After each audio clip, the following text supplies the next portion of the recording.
24/7 Sports has a new mock draft out, and it is strange. And maybe I'm losing it. You let me know. Let's go through this quick. Get to the Lions pick at number 6. First, they have CJ Stroud. Panthers are going to take him. That makes total sense. Consolation prize, you get Bryce Young. Those go 1-2. I don't really think there's a difference there. Let me know in the comments. Bryce Young or CJ Stroud, doesn't matter. We're not going to see either one of them. Who cares? And then Will Anderson, I think, is kind of the first non-quarterback off the board. We've all kind of agreed with that. But then it gets interesting. Anthony Richardson to the Colts. Think the Colts are just like, let's bring in just an athlete, figure it out. We're not going to sit around anymore with these old quarterbacks, even though they just brought one in. Anthony Richardson goes there. Now, Seahawks. Now they're passing on Jalen Carter and they're going Tyree Wilson. So it's like, hey, Jalen Carter's available at 6, or do we go corner, or do we go quarterback? Levis. We go with Lucas Van Ness at 6. I have not seen this before. I have not seen him that high. Let's look into this and see if this is great or not. And then we'll get down to our later pick in the first round. So Van Ness had a great combine. He's got the size and he's got the measurables. Problem, he never started a game for Iowa. Based on what I'm reading, that doesn't. I can't believe that. I can't believe that he went in there. Also, Iowa does weird things, so also don't doubt it either. So let's look a little bit more on him. Here's the thing about Van Ness.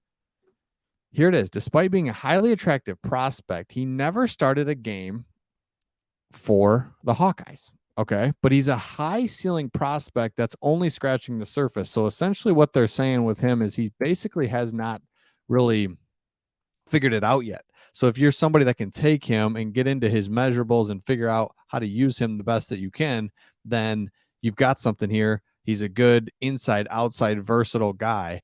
So the top reasons to buy in: very strong, flexibility, motor, and room for development. So a lot of people think this guy just has a huge ceiling, very low floor. He's not going to be a total bust. You can do things with him. But to see him all the way up at the number 6 overall pick seems a little bit of a stretch.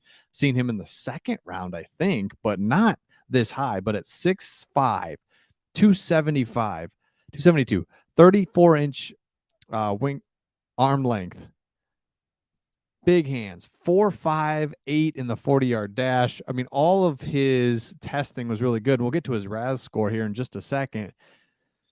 But it even says that he's a second round pick all day. So I don't know about this here by 24/7 Sports, because I'm okay with Myles Murphy. He's got more production, starter. I'm okay with him. Jalen Carter, I'm very okay with. I think we need to roll the dice with him. Let's go. Let's get him going. Even Paris Johnson, fine. I mean, I'm just looking at all the players I'd take above him. Gonzalez, then you get in the corners and you start looking at it, but even a tackle here, we're not going to take in Jigba. Jones, Witherspoon, I like the Kansas State wide receiver. So we start getting down into our 18th pick or whatever we have. 18th, Will Levis. We trade that away, and the Rams come and take this. Now, what they would have to do to get that is we'd get quite a few picks, because the Rams would have to come up quite a ways. I think they have a second this year. It doesn't matter. Point is, 24/7 Sports has us trading away that. So let's look again here really quick. Don't leave me. Let's look again at our guy that we have taken, number 6 overall, Lucas Van Ness. So if you look at his RAS score, they compared him for fun just to Peyton Hillis, just because I don't know why. But he's got, I mean, his RAS score is okay, but I mean, it's not like this amazing RAS score that you have to do something with. You have to do something. No, I mean, I'm just looking at his vertical's not very good. His 10-yard split's not very good. This is weird. You let me know your thoughts in the comments. Wouldn't you rather have an impact? I think you have to have production. You have to have production. You have to have a high ceiling. You have to have both at number 6 overall. So for me, I'm really falling more in love with, because he's somebody that you saw early on, but then went away. But Tyree Wilson, edge, I think you can never have enough edges. And oh, by the way, I mean, Charles Harris and the Okwara brothers, they're maybe around this year, maybe not. Maybe one gets cut. But it's not like we have this stud defensive ends all over the place. We have James Houston, who's developing. Of course, we have Hutchinson, who's on one end. But you cannot. It's not like I think we feel like we have enough edges, but We really don't. I mean, you can always have more edges. So for me, just a guy that's probably going to be there that I would take is Tyree Wilson, because I don't think the Seahawks go quarterback. I got to believe the Colts do. The Colts should go quarterback. Now, will they go here? Will they go Will Levis? And oh, by the way, Will Levis is hanging in there all the way back at where we saw him. Now, the other player is Jalen Carter. Why not take Jalen Carter? I mean, he was thought of as a number one overall pick for much of last year. Now he's had problems, right? And I've seen you guys in the comments talk about Warren Sapp, or he reminds you of a Nick Fairley.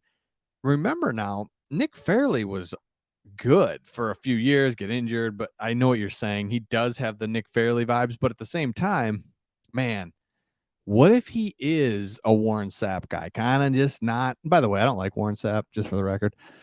I just, but anyway, what if he's a Warren Sapp type, didn't test great, don't know where he's at, what's he doing mentally, and then he comes in, he has a 10-year stud career, anchors your D-line, D-tackle guy that you could just count on. I don't know. And right, it's like a funny science, but that's the thing about Brad Holmes, Dan Campbell. They're going to get in there, talk to him, understand him, and they'll know right away what to do with him. But we're in a nice spot that we don't need defensive tackle. We don't need defensive end, but we can make it happen if we need to. And then we've got depth and we've got the right players. But also, we've loved the idea of taking an offensive lineman. We love the idea of taking an offensive player.